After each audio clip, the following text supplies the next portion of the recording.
Hi everyone, Cory Anotado here for BuzzerBlog.com, and I'm here to talk about the Jeopardy All-Star Tournament. It's really exciting. I'm really looking forward to seeing what kind of high-level play we're going to see out of this innovative and never-before-tried tournament. For the first time in Jeopardy's history, Jeopardy is going to a bracket, a team format. There are 3 players to a team. There's 6 teams in total. Each team is captained by a Jeopardy legend, and they've drafted 2 players on each team. So there's 3 players to a team, and each player is going to take a round of Jeopardy. So one player will take Jeopardy, the next player will take Double Jeopardy, and the remaining player will take Final Jeopardy. Each team will play 2 matches. The top 2 teams, they're going to go to a final match, and then the 3 teams that have a high enough score that didn't win are going to go to a wild card match consisting of 2 games. And the winners of each match are going to go to the finals, and the winning team receives $1 million. Very exciting. So we're in for a lot of really exciting high-level play with an extra bit of strategy that no one's really had to understand. And that strategy is, who goes first? Who goes second? Who plays final? So I'm going to talk about first who the teams are, and then I'll talk about the order in which I think they should play. And I'm going to start just with this video with the 3 teams that are going to be in match 1. So they're playing on the 20th, the 21st, and the 22nd of February, the first 2 games. So those teams are going to be Team Buzzy, Team Colby, and Team Brad. Buzzy Cohen's team consists of Buzzy Cohen, Jennifer Giles, and Alex Jacob. These are big names. Buzzy Cohen is a 9-game champion who won the 2017 Tournament of Champions. Jennifer Giles, I hope I'm saying her name right. I'm sorry if I'm not. It could be Giles. She could be the other Jay Giles. She was the 2015 Teachers Tournament winner, and she was a quarterfinalist in the 2015 Tournament of Champions. And then Alex Jacob, one of the most dynamic, dominating players in Jeopardy. He was the 2015 Tournament of Champions winner. Very strong, very daring. These 3 make up Team Buzzy. I'm going to talk about the other 2 teams in a second, but one of the things I want to focus on in this video is what I think their lineup should be for the first game. I don't know if any strategy changes because they'll see how everyone plays, but this is what I think they should do for the first game.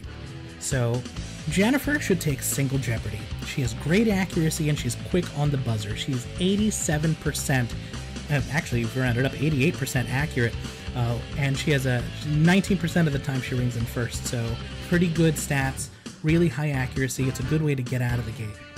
Alex Jacob, I think, should take Double Jeopardy because he is a very aggressive daily double better, and he's very dominant off the buzzer. 25% of the time he rings in first, and he has a 91% accuracy, and his average daily double bet is almost $5,000. I think the best way that Team Buzzy shores up a victory is putting Alex Jacob in Double Jeopardy. And then to seal the deal, Buzzy goes final. His Final Jeopardy wager average is almost $3,000 higher than his teammate.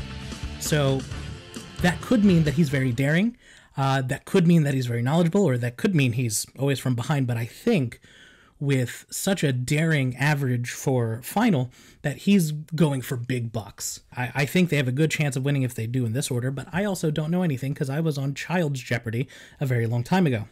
Let's now talk about Team Colby Burnett, 2012 Teachers Tournament, 2013 Tournament of Champions winner.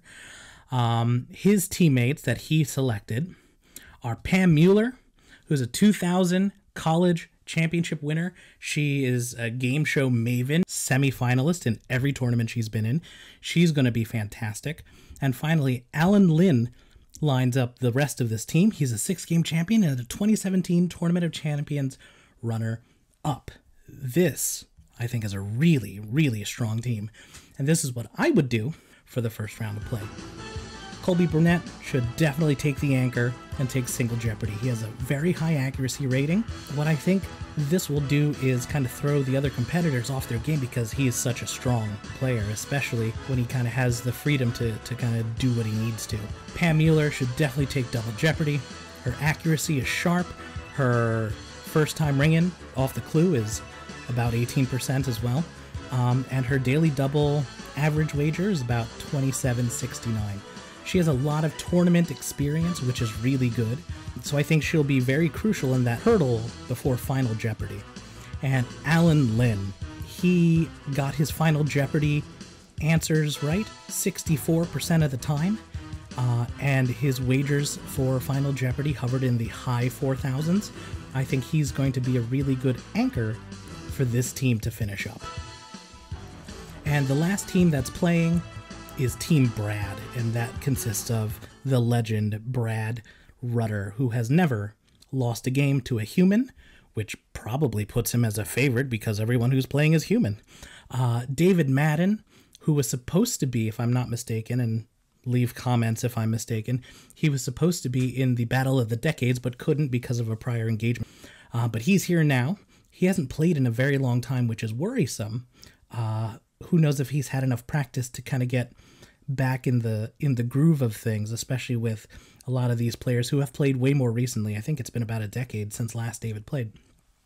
And finally, Larissa Kelly. She's one of the top 10 regular season winnings records holders, and she co-founded the National Academic Quiz Tournaments. So she's, she studies quiz as not just a hobby, but as a job. So her performance on Jeopardy has been outstanding, and here's what I think they should do. David Madden should take single Jeopardy. He has a very high accuracy rating. He's really fast off the buzzer.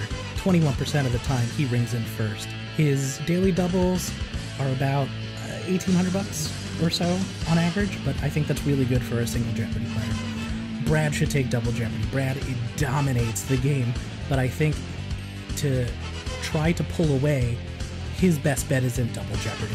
I think he has a strong command of the board. He knows how to play daily doubles, and his wide breadth of knowledge would serve his team valuable there. Larissa Kelly, Final Jeopardy, a beast. Her average wager in Final Jeopardy is over $10,000, and she's right 83% of the time. If anyone was going to take Final Jeopardy, Larissa should do it. So those are my picks for this first round. I'm really excited to see how these games match up.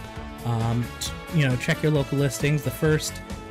These matchups that I've gone over, they play Wednesday, Thursday, and Friday. Over the weekend, we'll talk about who's coming up after them. So stay tuned for results and all that. We're treating it like sports. I think it's funny. So for everyone at Buzzerblog, I'm Cory Anotado. Have a great rest of your day.